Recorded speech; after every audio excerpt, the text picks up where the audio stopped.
Good morning, good afternoon, good evening. What is happening in Tanzania is truly tragic.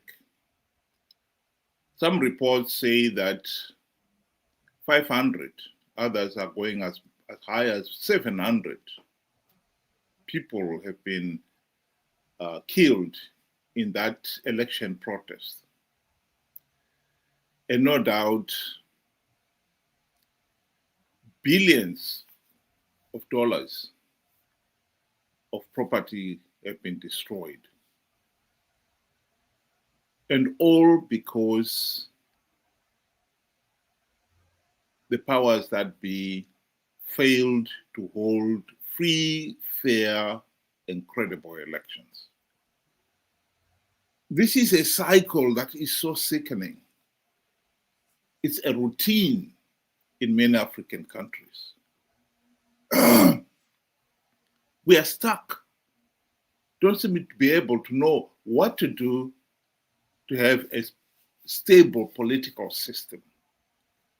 And so we are caught up in these cycles of politically motivated violence, all for the sake of those in power hanging on to power. Benjamin, welcome to the program. Good day to you and good day to our viewers. Thank you for joining us.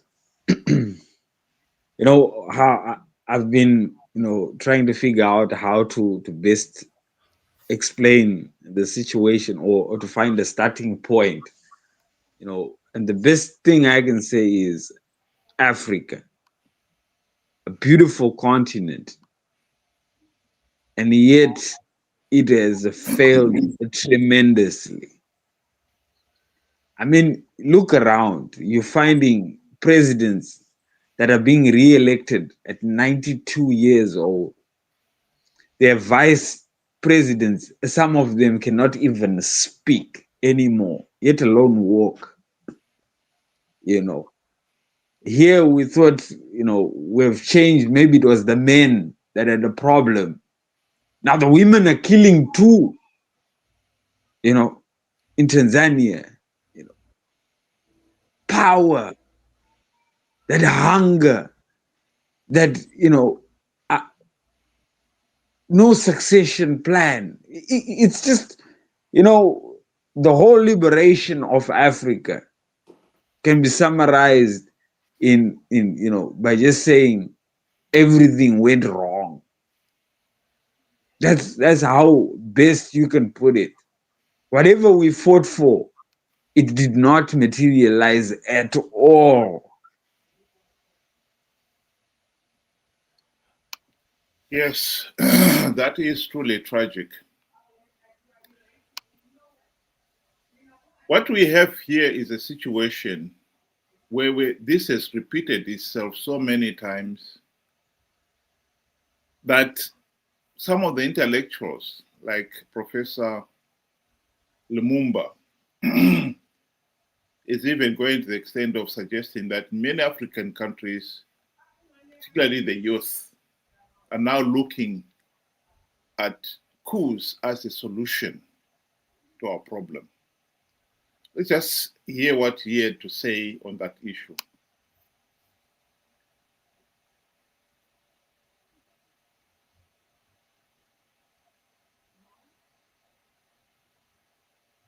Today, you walk across Africa and you hear young people saying, what is the purpose of voting anyway? The result is predetermined. And these individuals, once they get into power, what is their greatest claim to fame? They are thieves, they are liars, they are murderers. So people are becoming helpless.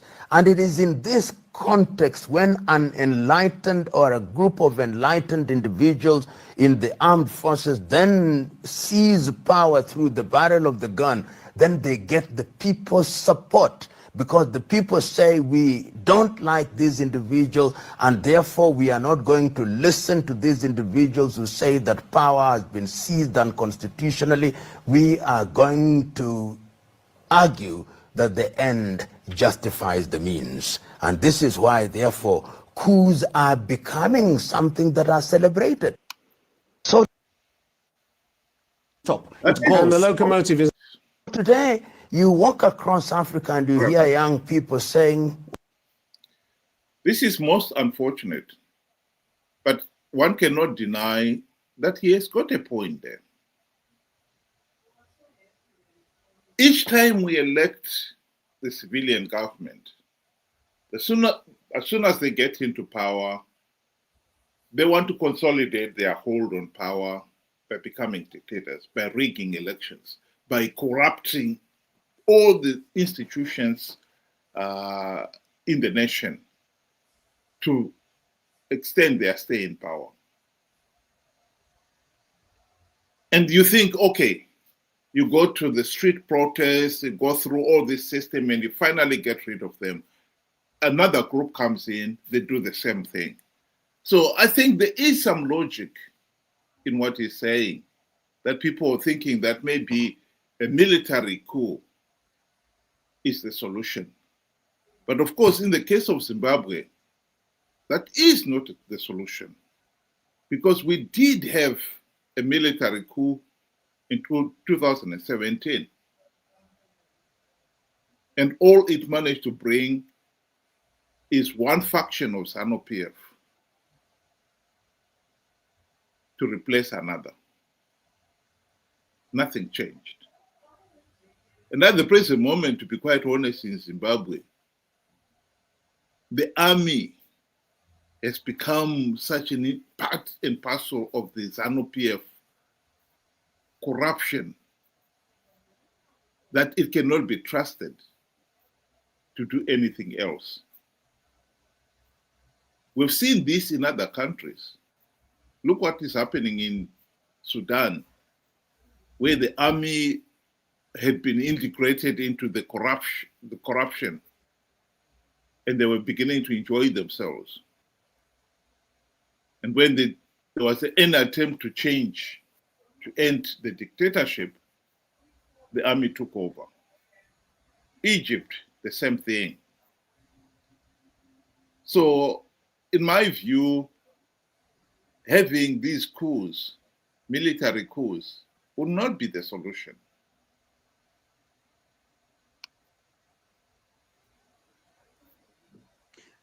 No, Wilbert, unfortunately, people are seeing similarities in their different countries. And if one country is said to be liberated through a coup, everybody wants it. Burkina Faso had a military coup and they got the right person. Now everybody wants it. You look at the suppression that is there, the similarities, internet blackouts. This is a ZANU-PF, rule book. That's how they play. And guess what?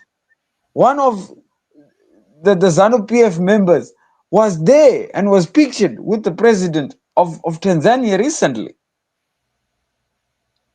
Look at Mozambique, what happened in Mozambique. It was ZANU-PF again, that was involved. So people are looking at patterns. How then do we get ourselves out of this thing? And right now, the example is Traore, President Traore.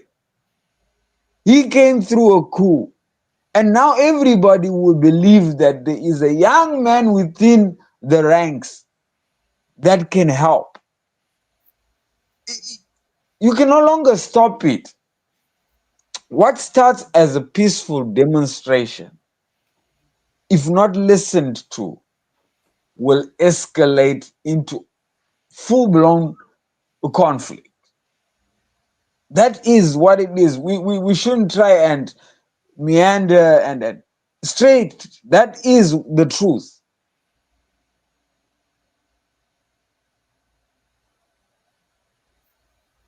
Well, that is true, but I think what people should not make the mistake of thinking that what happened in Burkina Faso can be repeated elsewhere. I've just given you the example of Zimbabwe itself. We had a military coup. It didn't change anything. All it did is remove one dictator for another. And recently we had people getting involved, getting passionate about the Geza revolution. And Geza made it abundantly clear that if that had succeeded, he wanted to replace Mnangagwa with Chiwenga. So that would have been a disaster for the country. So my view in the case of Zimbabwe, particularly where you've got those in the army, the police, the CIO, who have been totally corrupted by the regime, it will just be another version or faction of the ZANU-PF fighting another for power. And will not be ending the dictatorship. It will just be replacing one dictator with another. So the issue of looking to the military, as Professor Lumumba is trying to argue there, as a solution, in my view, would not be the answer for Zimbabwe. What we need is to have the democratic reforms implemented so we've got a meaningful, free, fair, and credible elections. There's no mystery in that.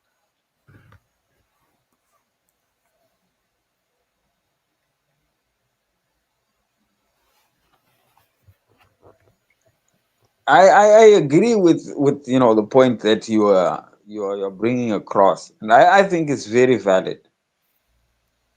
In the sense that we really need to look at the bigger picture, but it's going to be different. And like Professor Lumumba there, he warned to say the people and the young people specifically are beginning to think that elections don't work. Democracy is something that is just wishful thinking. What we need is full on, violence. And we are seeing this across, Africa. I mean, we've just in this short period, there's been so many coups. Madagascar, Burkina Faso, Zimbabwe involved as well. It's ongoing. Mozambique, they had another conflict recently. All that comes from elections that are being rigged. And there's a poison pill. That much we must mention, there is a poison pill. And every time when you see a ZANU-PF character involved in these here or towards these countries' elections, disaster follows. And I think, as SADC, they need to address the Zimbabwe problem, because I think that is the poison pill for the entire region.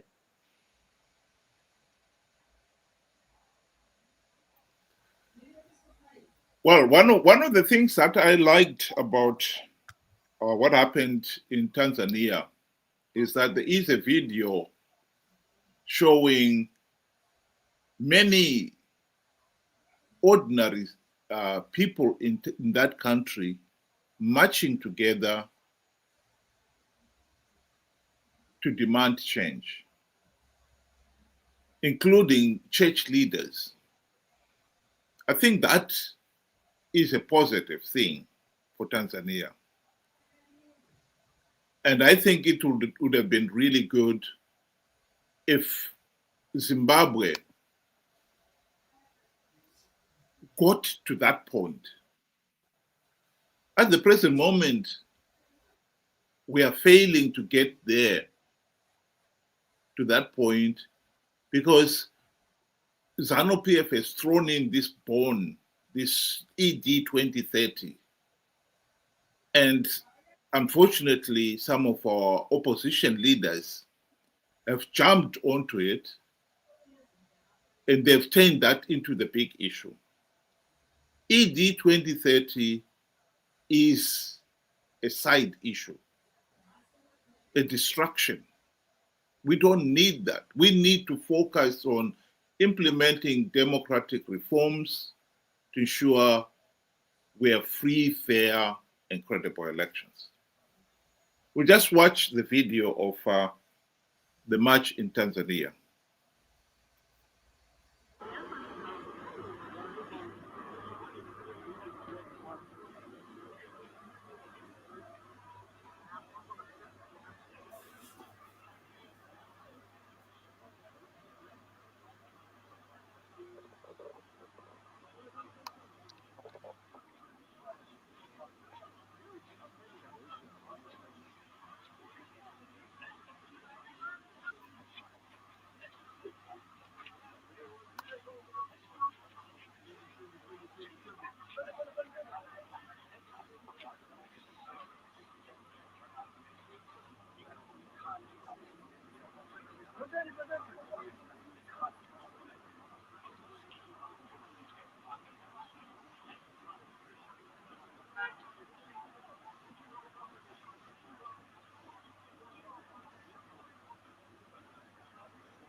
I think one other thing that I liked about that is the fact that it was peaceful.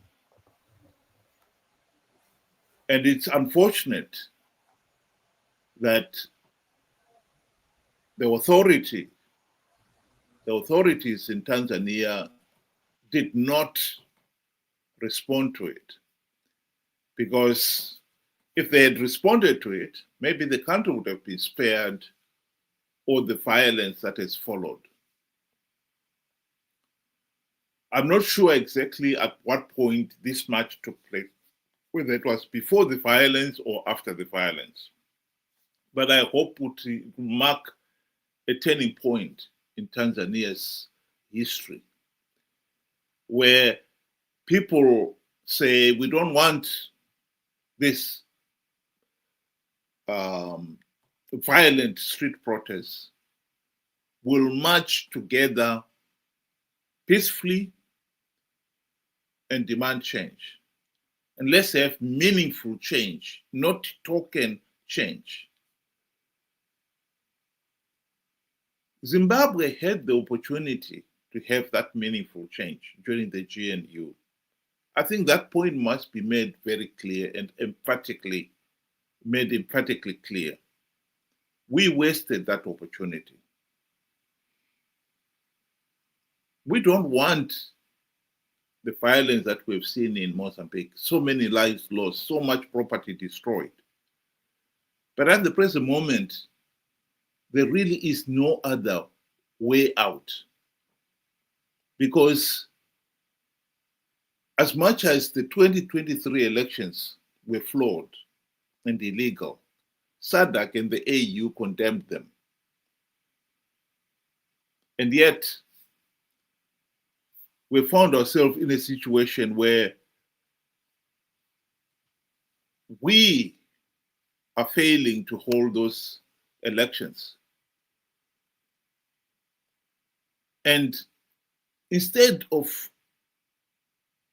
President Mnangagwa and his regime acknowledging that the elections were flawed, he doesn't seem to care.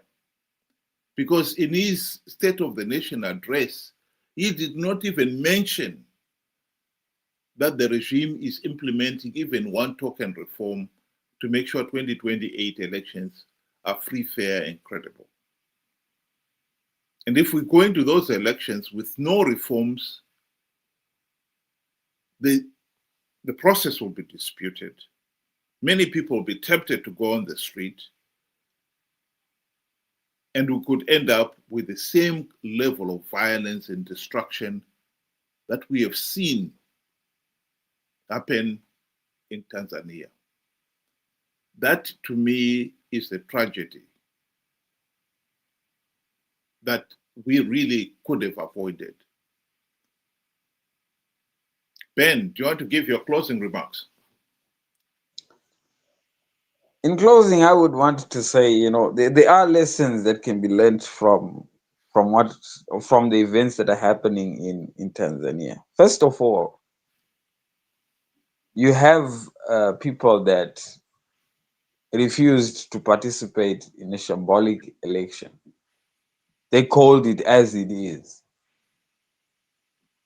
And they went out peacefully at first to demand free, fair, and credible elections.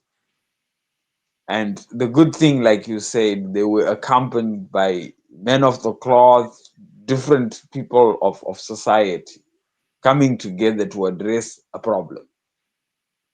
And unfortunately, the leaders did not take heed or did not take them seriously. And now what we are seeing is full-on violence, destruction of property.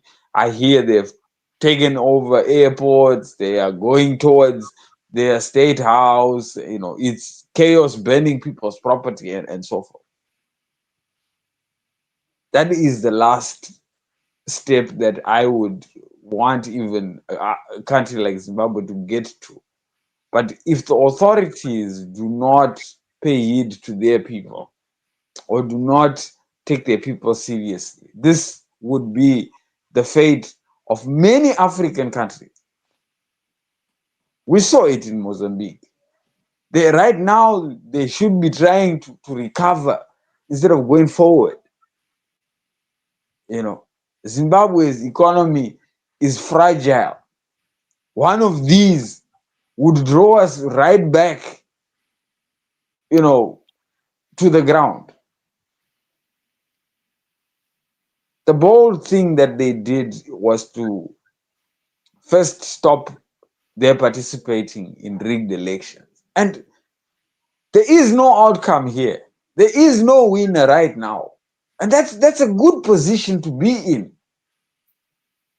until we find a solution to how can we best meet international standards for elections and both meet the constitution of the land. Then can you proceed into an election? And I say well done to the people of Tanzania for taking that bold stand. And I say to the people of Zimbabwe, here is a lesson that needs to be learned. It can be done. Thank you. Well, I would like to add to that emphasis. I think that is the point. We can avoid another rigged and disputed elections in 2028. But what we need to focus on is to get the reforms implemented. If there was a political will, it's 3 years before those elections. Meaningful reforms can be implemented in that period. But we know that there is no political will in ZANU-PF. And at the present moment, ZANU-PF feels they have got the control of Parliament and the Senate, and Mnangagwa may even be pushing for this 2030. But what I want to emphasize to the people of Zimbabwe is that 2030 is not the big issue. 2030 is being used as a decoy to draw attention away from the fact that the regime is not implementing even one token reform. I've said this and I'll say it again. Even if ZANU-PF, we manage to stop Mnangagwa implement this 2030, as long as ZANU-PF is able to rig the 2028 elections, then ZANU-PF will form the government. And it will be no different from the current one. In other words, it will be a dictatorship. We will have a dictator, whether it be Chiwenga or Takwirei or somebody else. It will still be a dictatorship. The corruption, mismanagement that we see today will continue. We want a government that is elected by the people, that is accountable to the people. That is the only way you are going to end the corruption, mismanagement, and tyranny in the country. So stopping Mnangagwa getting in or continuing past 2028, yes, will be a prize, but it's not even worth keeping.